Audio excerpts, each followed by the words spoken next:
የደረሰን ሰበር ዜና አለ።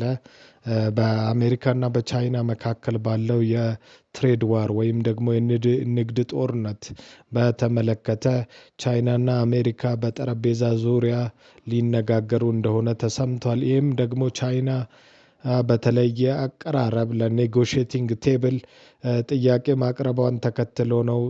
በቻይና ከፍተኛ የታሪፍ ጭማሪው የኢንዱስትሪዋን መጉዳቱ ይታወሳል። የተለያዩ ካምፓኒዎች ዌስተርን ቤዝድ ካምፓኒዎች ከቻይና ሙቭ አውት በማድረጋቸው የተነሳ ቻይና ለዚህ ውሳኔ እንደሆነች ነግሯል። ትራምፕም ደግሞ ይህንን በተመለከተ ደስታቸውን እየገለጹ ይገኛሉ። ቻይናና አሜሪካ ወደ ኔጎሽቲንግ ቴብል ወይም ደግሞ ትሬድ ዋሩን አቁመው ወደ በመስማማት ላይ የተመሰረተ የንግድ አካሄድን ለመከተል ወስኗል።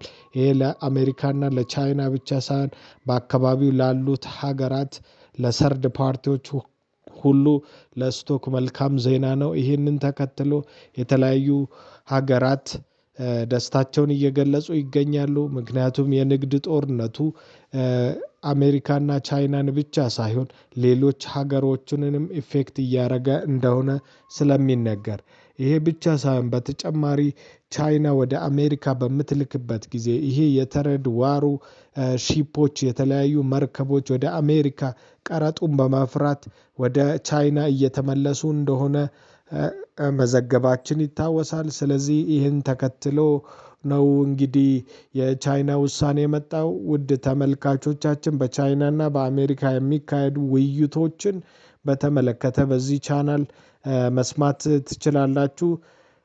እናመሰግናለን። ውድ ተመልካቾቻችን በህንድና በፓኪስታን መካከል በተከሰተው ጦርነት ህንድ ፓኪስታንን መደብደቧ ይታወቃል። የፓኪስታን ጦር ሚኒስቴር እንዳስታወቀው ደግሞ 5 የህንድ ጀቶችን መጣላቸው እየተዘገበ ይገኛል። በዚህ መሰረት ፓኪስታን ጠቅላይ ሚኒስቴር ወይም ዲፌንስ ሚኒስቴርን ጨምሮ በህንድ ላይ አጸፋዊ እርምጃ እንወስዳለን ሲሉ እየዛቱ ይገኛሉ። ይህን ተከትሎ ከቱርክዬ አቻቸው ይህንን ተቀብለዋል።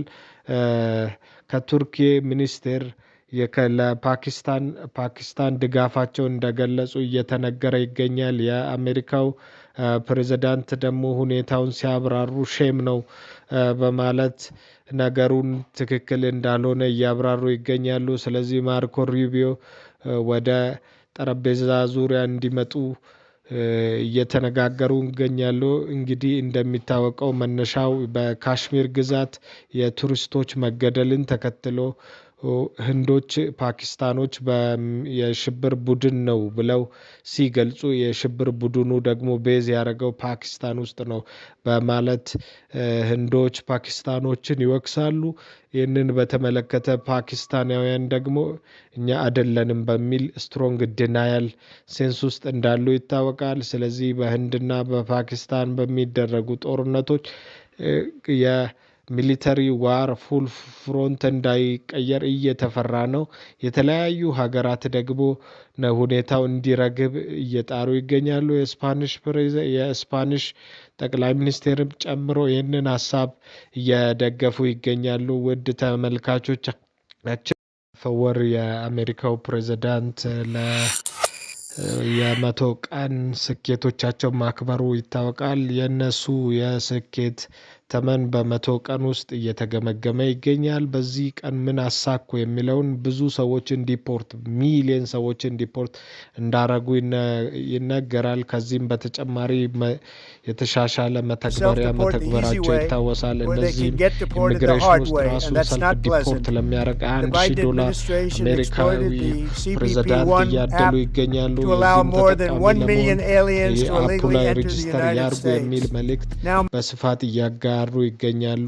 የአሜሪካው ፕሬዝዳንት ይህንን በማድረጋቸው ከፍተኛ የሆነ ድጋፍም ተቃውሞም እያስተናገዱ ይገኛሉ። ይህም ብቻ ሳይሆን የአሜሪካው ፕሬዝዳንት ትራንስጀንደሮችን አብዝተው በመቃወም ደግሞ ይታወቃሉ። ይህን ተከትሎ የተለያዩ ኮሚኒቲዎችም ኤክስኪዩቲቭ ኦርደር ባን ወይም ደግሞ በስፖርት እንዳይሳተፉ ማገዳቸው የሚታወስ ነው። እንግዲህ በ100 ቀን ውስጥ እጅግ በጣም ትሬድ ዋሮችን ጨምሮ የተለያዩ ነገሮችን አስተናግዷል። ይሄ ደግሞ ስኬቴ ነው ሲሉ ለኢንተርቪው ለተለያዩ ነገሮች ተቀምጠዋል። ውድ ተመልካቾቻችን በዙ ዙሪያ ተጨማሪ መረጃዎች ሲኖሩ የመረጃው ቀዳሚ አጋሮ መልካም ቲዩብ ስለሆነ መልካም ቲዩብ ቻናልን ሰብስክራይብ፣ ሼር ማድረግ እንዳይረሱ።